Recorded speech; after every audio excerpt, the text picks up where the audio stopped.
It was 15 years ago from now. Back when I was in elementary school. April came around, and we had a class shuffle. Our new class teacher was a young woman. When lunchtime came, the teacher turned to a girl who sat next to me and told her not to eat the school lunch. "Katie, you haven't paid your lunch fee, so don't eat, okay?" Katie, who always wore ragged clothes, was a skinny little girl. Apparently, her family was poor, and since last fall, her parents hadn't been paying the school lunch fee. I learned about this later on from overhearing some gossip. But it seemed she was allowed to eat lunch the previous year. Seeing her being the only one without any food on her desk and just looking down made me feel sorry for her. But since the teacher ate lunch in the same room, I couldn't secretly share my food with her. So I left just the bread, wrapped it in a napkin, hid it in my desk, and gave it to Katie after lunch was over and the teacher left the room. "You can eat this." "Really? Thank you, Jason." Back then, I was an outcast among my classmates and had no friends in the same class. But after that incident, I started talking to Katie. When I got home that day, I told my mom about Katie's family situation. "Mom, please, can you make a packed lunch for Katie?" When I pleaded like that, my mom responded, "That poor child, if she can't eat lunch, it won't be good for her growth, and she probably can't concentrate on her studies when she's hungry. It's fine. I'm already making your dad's lunch every day, so adding one more portion won't make much difference." With that, she gladly agreed. The next day at lunch break, when I handed over the homemade lunch my mom made, Katie's eyes widened in surprise. "My mom said to give this to you." "Is this a packed lunch?" "Yeah, I told her about you, and she said to give it to you." "Really? Thank you, Jason." She hurriedly ate the lunch before the teacher returned to the classroom. It turned out that Katie's house was in the same direction as mine, so from that day on, we decided to walk home together. While walking, Katie told me about her life. "My dad doesn't work, yet he spends all our money on slot machines and horse races. My mom earns the money, but my dad takes it all." Because of this, they were struggling and even in debt. Seeing her wearing the same tattered clothes every day, I felt sorry for her. Our classmates just watched her from a distance. Neither of us had friends. After that, we started meeting up in the morning and going to school together. Some of our classmates teased us, saying, "Are you two dating or something?" But we tried not to let it bother us. I've always been bad at talking to people, but for some reason, I felt at ease talking to Katie. I didn't realize it, but it seemed I was lonelier than I thought, not having any friends. I was really happy to be able to talk to her. On our way to and from school, we talked about a lot of things. About our families, our favorite foods and animals, homework, and TV shows we watched the previous night. And I found out she loves cats. She can't have one at her house, but she enjoys visiting a nearby park where stray cats often gather. "My family has a cat. Want to come over and see it?" "Really? Sure." When I brought her to my house after school that day, my mom warmly welcomed her. When our mixed-breed cat showed up, Katie's eyes sparkled with delight. "How cute. What's its name?" "It's Mary." "Mary, come here." Katie looked so happy, cuddling the cat, playing with toys, and feeding it treats. Seeing her radiant smile, which she didn't show at school, somehow made me feel happy too. In a blink of an eye, it was evening, and my mom prepared dinner, even for Katie. "Katie, can you give me your home phone number? I'll call your folks and let them know you're here." With that, my mom called her house. During the call, she seemed deeply engrossed in the conversation. After that day, Katie began having dinner at our house every night. Apparently, her mom often worked late, and her dad, who was at home, didn't do any housework. As a result, their dinner time was always late. So, with her parents' permission, our mom started looking after her meals. After school, Katie and I would do our homework and play with the cat until dinner. However, about a year into this routine, Katie had to move. Her parents divorced, and she decided to move with her mom to her maternal grandparents' place in Texas. Before moving, she and her mom came over to say goodbye. "I can't thank you enough for all that you've done for Katie. We'll never forget your kindness." Saying so, her mother bowed to my mom. "Oh, please, it's okay. Please, raise your head. We help each other out during tough times. Don't give it another thought." My mom was a person of strong principles and kindness. I have tremendous respect for her. I can't recall the conversation I had with Katie that day. I haven't seen her since. We exchanged Christmas cards every year, but that also ceased after 5 to 6 years. Then, I graduated college and started working at a precision machinery manufacturer. I was assigned to sales, and it's been 3 years now. Taking over clients from seniors and establishing new ones, I now handle numerous major accounts. "Good morning, Jason." My colleague, Mike, from the next desk greeted me. "Good morning. Tomorrow we've got a meeting with AB Electronics. It's a big deal that's vital for the company. You pumped and prepared?" "Yes, I'll have it ready for review later." As we talked, a secretary called out to Mike. "Mike, there's a call for you from AB Electronics." Picking up the phone, Mike's face turned pale rapidly. "What? How could this? Yes, I see. I'm terribly sorry. Right away, please, can you give us one more chance?" "Wait, hold on." After hanging up, he just stared blankly, still holding the phone. "What happened?" Turning to me, he said, "Jason, you gave the wrong time to AB Electronics for our meeting, didn't you? They thought the meeting was yesterday. They're furious that we stood them up. This deal is toast. It's your fault." "What? But wasn't it you who communicated the schedule to them?" "What? You're trying to pin this on me." I wanted to throw his words right back at him. To begin with, I hadn't communicated the schedule to the client at all. Mike had arranged the schedule and then informed me about it later. And yet, trying to blame it on me. He reported the matter to his boss, and Supervisor Johnson went to apologize on his behalf. However, they wouldn't listen, and in the end, the deal with AB Electronics fell through. When Johnson returned, he said to me, "Jason, what have you done? Because of you, the crucial deal we staked our company's future on has been ruined. How are you going to make this right?"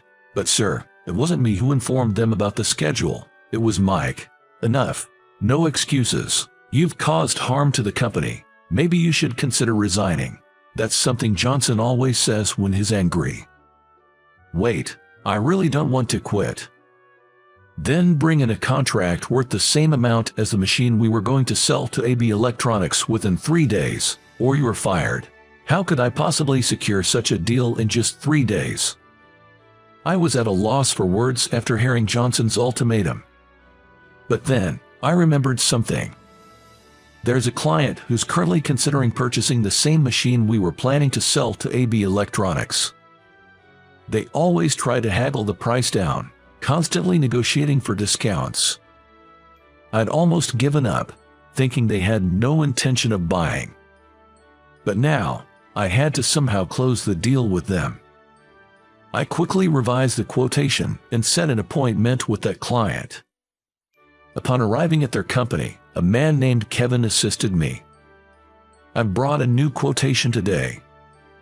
I handed him the quote, and Kevin scrutinized it. "Can't you go a little lower?" "I really can't go any lower. We've adjusted the price several times already," I pleaded with Kevin, putting on a distressed look. "Please, Kevin, I'm sure our equipment will be very beneficial to your company. We'll even include regular maintenance." Kevin pondered, crossing his arms. "I get what you're saying, but at this price, my superiors might not approve. I personally want to purchase it, but how about I explain the benefits directly to your boss, maybe over a meal or something?" "That might be difficult. My boss is pretty busy. I'm begging you, Kevin. Please just give me a chance to discuss it over dinner." I pleaded desperately. The machine sells for tens of thousands of dollars. For our company, the cost of a dinner would be insignificant compared to the sale. All right, I'll ask, but my boss is out right now, so I'll get back to you another day. That's fine. Thank you so much. Kevin saw me out of the conference room. Just then, the elevator opened, and an older man entered the office. Supervisor, I wanted to see you. Do you have a moment? Seeing him, Kevin immediately approached. So, this is Kevin's superior. Kevin explained the situation to Supervisor. But to my surprise, Supervisor began to shout angrily. Trying to win us over with a dinner. We've told you countless times if we can't afford it, we can't buy it. If you can't offer a better price, then just leave, and don't come back. Did I do something so wrong to be yelled at like this? While I was still in shock, Kevin whispered to me as he nudged me towards the exit. I'm sorry, he is just in a bad mood today. He always lashes out like this when he's upset. It seems Supervisor is quite a difficult character. But without his approval, we won't be able to finalize the deal. If I don't land this contract, I'm gonna lose my job. What should I do? As I was racking my brain, I heard the sound of heels clicking down the hallway. Wait, Supervisor. I turned around to the sound of a young woman's voice, and there stood a beautiful woman in a business suit. Watson, what's up? She quickly approached the puzzled-looking Supervisor. I've reviewed the documents too, and I believe that equipment from that company would be valuable for us. Please consider purchasing it. She looked straight into Supervisor's eyes as she spoke. Well, if you say so, Watson. Kevin, move forward with the contract process right away. Supervisor then turned to me and said that. What? I was absolutely gobsmacked. For a moment, I had no idea what had just happened. So, you're saying you'll make the purchase? Yes, Jason. Can't say no when the boss's daughter asks. Now can we? Boss's daughter. This woman. As I looked at her, she smiled and said, Jason, long time no see. Don't you remember me? Even though she said that. I don't recall knowing any Watson. But as I continued to gaze into her face, it felt somewhat familiar. Wait, who are you again? She spoke up again. Do you remember me as Katie? Katie, oh, is she talking about the same Katie I used to walk to and from school with and hang out at my place during grade school? She's changed so much, I didn't recognize her. Whoa, it's been like 15 years, hasn't it? Yeah, so nostalgic. I saw your name on the business card attached to the documents and thought it might be you. Really? But boss's daughter. Actually, my mom remarried when I was in high school, and I took on the name Watson. Wow, really? Hey, Jason, instead of just standing here chatting, want to go out for a drink tonight? Sure, sounds good. Katie and I exchanged contact info and planned to meet for drinks after work. When I got back to the office and reported the good news, my supervisor was taken aback. You really got the contract? Yes, we haven't signed the papers yet, but we got the green light. Great job, Jason. Supervisor was thrilled. Looking over at my colleague, Mike, he seemed uneasy at his desk. After wrapping up work for the day and heading to the bar for our meetup, I found Katie already waiting. Thanks for today. You saved me. I didn't get fired because of you. What are you talking about? As I filled her in, she was sympathetic. It's terrible for a senior to put the blame on a junior like that, huh? Well, thanks to you, the deal went through, so I'm really grateful. Seriously, thanks. Upon hearing my gratitude, Katie shyly smiled. I'm honored I could help. To be honest, I've always been grateful to you for everything. We lost touch after I moved, but I'm glad we could reconnect like this. According to Katie's story, when she was in high school, her mother divorced and began dating a man who was then the manager of the office where she worked. They eventually got married. However, a few years later, Katie's stepfather's father, the CEO of the New York headquarters, fell ill. To take over his position, their whole family moved to the city. You could have let me know when you moved back. Sorry, but weren't you the one who stopped replying to my New Year's cards first, Jason? Did I? Yes, so I thought maybe you found a girlfriend, and I didn't want to intrude. Turns out, I never did get a girlfriend. Really? No girlfriend? Nope, none. Well, maybe our meeting here is fate. If you're okay with it, would you like to date me? I was taken aback by her sudden confession and was rendered speechless for a moment. But it wasn't that I disliked the idea, I was actually really happy. Back in elementary school, being around her always made me happy, and whenever she laughed, I felt joy. I remembered that feeling.